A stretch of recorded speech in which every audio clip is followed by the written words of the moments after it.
Hello students. बेटा 6th class IIT foundation का जो चैप्टर हम स्टडी कर रहे थे अमेजिंग एयर, उसका थर्ड एंड लास्ट पार्ट है वो जानते हैं हम। इसमें पढ़ेंगे सबसे पहले हम रस्टिंग पिछले पार्ट में भी स्टडी कर चुके हैं। रस्टिंग क्या होता है बेटा? अगर आयरन खराब हो जाता है, लोहा है उसके ऊपर कोरोजन हो जाता है। रस्टिंग का मतलब है जंग लगना। आपने देखा होगा अपने आसपास में एग्जाम्पल, लोहा अगर ख़राब हो जाता है उसके ऊपर एक थिन लेयर सी आ जाती है छोटी छोटी, ठीक है, वहाँ से मेटल है वो ख़राब होने लग जाता है, ठीक है, उसे क्या कहा गया है? रस्टिंग। अगर आपने आसपास देखा होगा जो लोहे की चीज़ें हैं, ठीक है, जो काफ़ी समय से बाहर रखी हुई हैं, जो एयर के भी कांटेक्ट में है, उनमें नमी भी है, ह्यूमिडिटी मॉइस्चर के भी कांटेक्ट में है, तो उनमें रस्टिंग है वो आसानी से हो सकती है। रस्टिंग के लिए कंडीशन क्या क्या जरूरी है? एक तो चाहिए उन्हें ऑक्सीजन, ठीक है भाई साहब, और दूसरा मॉइस्चर, नमी। अगर नमी होगी और ऑक्सीजन होगी तो वहां पर रस्टिंग है वो आसानी से हो सकती है। कैसे बचा जा सकता है? क्या एक मेथड रहेगी इससे प्रिवेंशन के? मेथड देख लेते हैं कैसे बचा जा सकता है।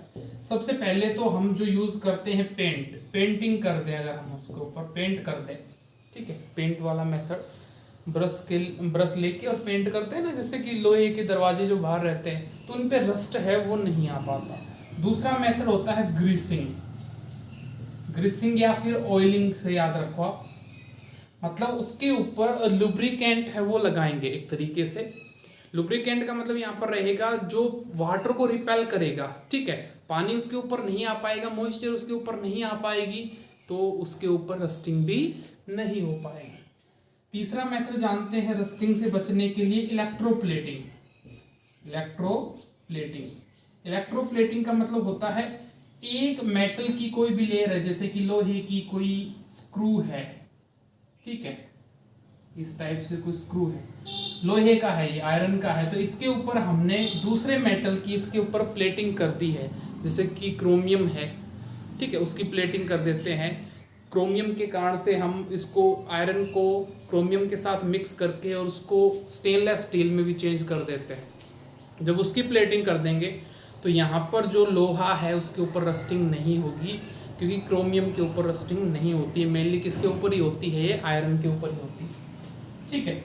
और इलेक्ट्रोप्लेटिंग के जैसे ही मेथड है गैल्वेनाइजेशन, इसमें किसकी लेयर लगा देंगे? इसमें जिंक की लेयर लगा देते हैं, ठीक है, जिंक की लेयर भी उसको प्रोटेक्ट करेगी रस्टिंग से। या फिर टिनिंग, इसमें टिन की लेयर लगा देंगे, वो भी उसको प्रोटेक्ट करेगी, आयरन को प्रोटेक्ट करेगी, किससे? रस्टिंग से। तो बेटा ये कुछ मेथड है अपने पास जो रस्टिंग से बचा सकते हैं लोहे को, ठीक है। आगे चलते हैं, इसमें आगे हमें पढ़ना है CO2 क्या रोल है एटमॉस्फेयर में। रोल ऑफ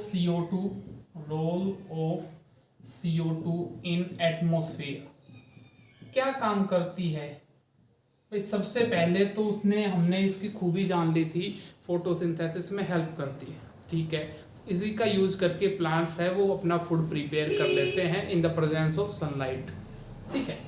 अब जो CO2 के अदर यूजेस रहेंगे अपने एनवायरनमेंट के ऊपर, उनके बारे में जानते हैं। यूजेस रहेंगे, क्या वो हमारे एनवायरनमेंट के लिए बेनिफिशियल है, क्या हार्मफुल है, उस चीज़ के बारे में जानते हैं।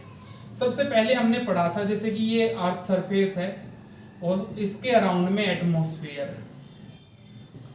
अब एटमॉस्फेयर के अंदर अदर गैसेस भी हैं और उसमें CO2 भी है।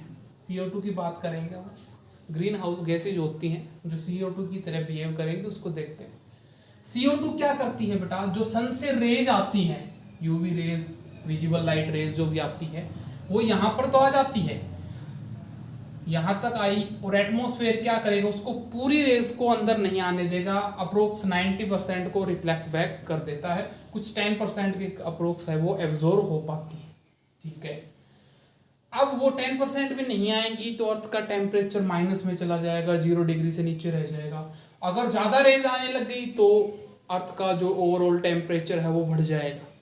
अब लगभग सही सीक्वेंस चल रहा था। जैसे ही हमारा एक तरीके से मॉडर्नाइजेशन हुआ है, हम मॉडर्न लाइफ में आए हैं, हमारी फैक्ट्रीज हैं, कंपनी हैं, गाड़ियां हैं, ठीक है, बड़े बड़े व्हीकल हैं जो फॉसिल फ्यूल के ऊपर चलते हैं, जितनी जितनी टेक्नोलॉजी अब तक आई है उनने सबसे ज़्यादा पोल्यूशन किया है।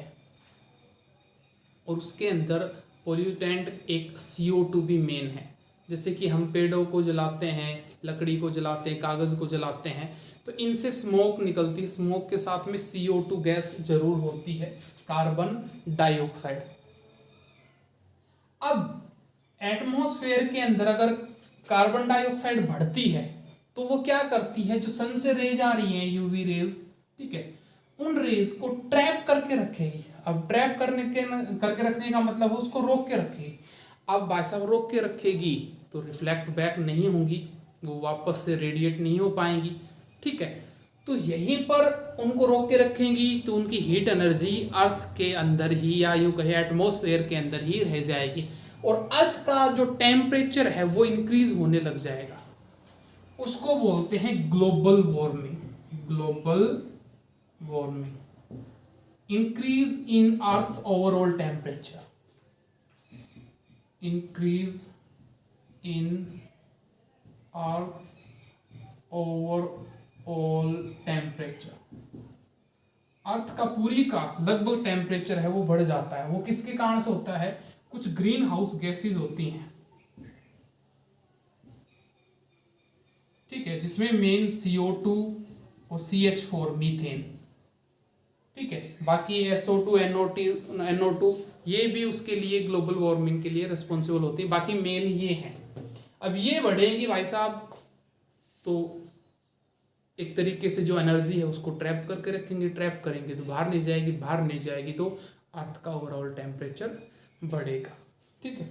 और उसी के कारण से अर्थ का ओवरऑल टेम्परेचर बढ़ा मान लो तो अपने पोल्स के ऊपर, नॉर्थ पोल, साउथ पोल, उनके ऊपर पता है आपको आर्कटिक रीजन है, अंटार्कटिका है, उनके ऊपर आइस के रूप में वाटर है वो प्रेजेंट है वहाँ पर, ठीक है, सॉलिड फॉर्म में है, आइस के रूप में वहाँ पर प्रेजेंट। अगर वहाँ का टेम्परेचर बढ़ गया तो वो और पिघल जाएगा, नदियाँ हैं, एक तरीके से फ्लड की कंडीशन है वो आ सकती है, ठीक है। तो ये होता है रोल CO2 का अगर ज़्यादा हो जाएगी अपने एटमॉस्फेयर में तो। इसके साथ साथ कुछ अदर गैसेस भी हैं, उनका रोल भी जान लेते हैं, वो क्या करती हैं।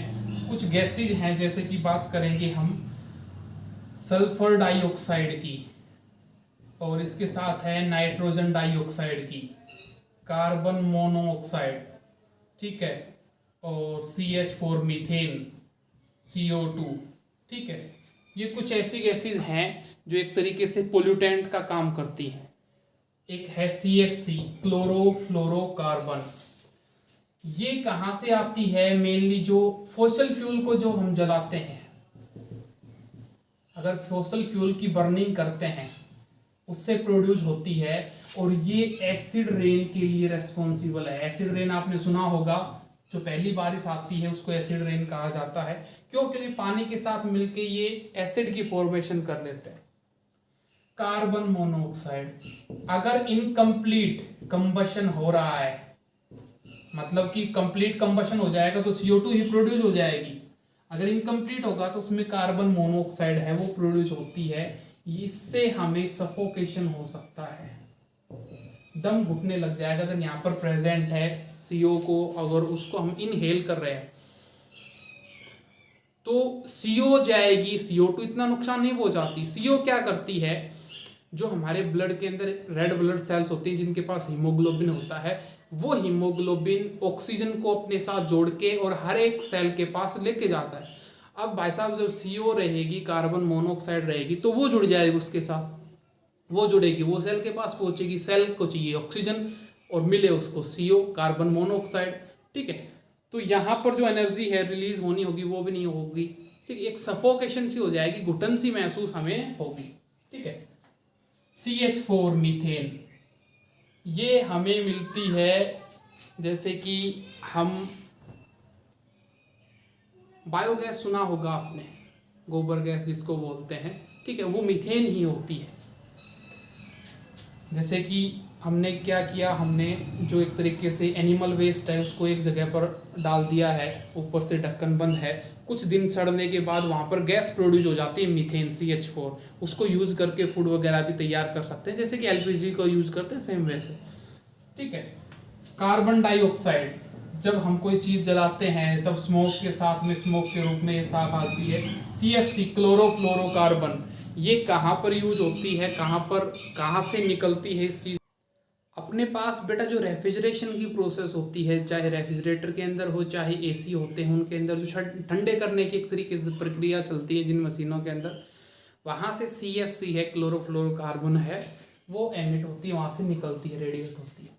अब ये क्या करती है, जो ओजोन लेयर है अपने पास, जो UV रेज को एक तरीके से ब्लॉक करने का काम करती है, उससे हमें प्रोटेक्ट करती है। अब उसका डिप्लेशन हो सकता है, CFC क्या करेगी, ओजोन लेयर को एक तरीके से खत्म करने का काम करेगी।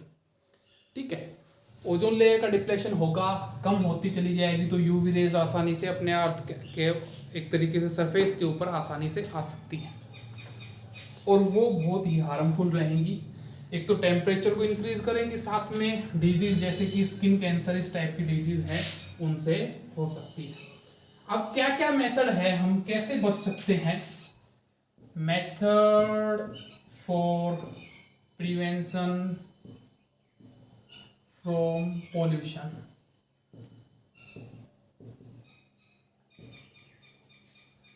क्या मेथड रहेंगी अपने पास। एक तो जो फॉसिल फ्यूल हम यूज करते हैं जैसे पेट्रोल डीजल, उसकी जगह हम CNG को यूज करें। CNG क्या है, क्लीन फ्यूल है। क्या है बेटा, क्लीन फ्यूल, एक तरीके से स्मोकलेस फ्यूल उसको मान सकते हो आप। ठीक है, और जो बर्निंग करनी है हमें, एक तरीके से अगर हमें जलाना भी पड़े कोई चीज तो उसको कम अमाउंट में जलाएं, या कहने का मतलब ये है कि जो डिफोरेस्टेशन है वो बंद कर दें, पेड़ों की कटिंग है वो बंद कर दें। पेड़ क्या करते हैं आपको पता होगा, फोटोसिंथेसिस प्रोसेस के दौरान CO2 को ऑक्सीजन के अंदर चेंज कर देते हैं, oxygen as a product, by product हमें मिलती है।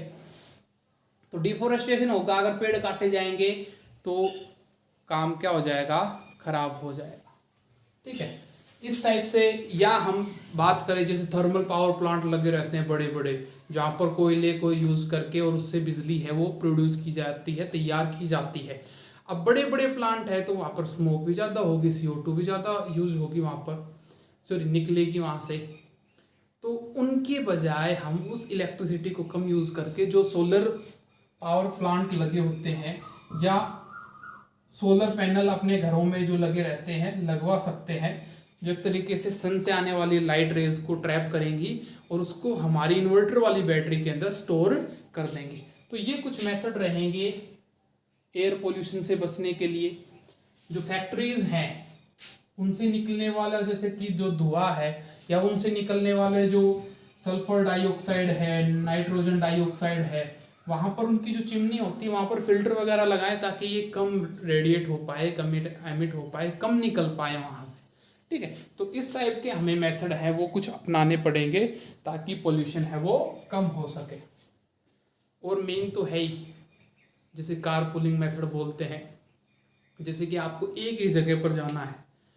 ठीक है, आपके नज़दीक कोई पड़ोसी है और आपको जाना है, तो आप क्या करें, एक दिन उसकी कार में चले जाएं, एक दिन आपकी कार में। अगर 2 कार चल रही हैं वहाँ पर तो वो बात तो ठीक है, पैसे की तो खपत होगी ही होगी वहाँ पर। ठीक है, लेकिन पोल्यूशन भी बढ़ता है, 2 कार जाएंगे तो ज़्यादा पोल्यूशन करेंगे, सिंपल चीज़ है। या पब्लिक ट्रांसपोर्ट यूज़ करो जितना कर सको। ठीक है, तो ये कुछ मेथड है प्रिवेंशन के जिनसे हम बचा सकते हैं, एयर पोल्यूशन कम कर सकते हैं, कहना चाहता है। ठीक है बेटा, यहाँ तक आपको चैप्टर है, ये स्टडी करना है, चैप्टर आपका कंप्लीट है। Thank you.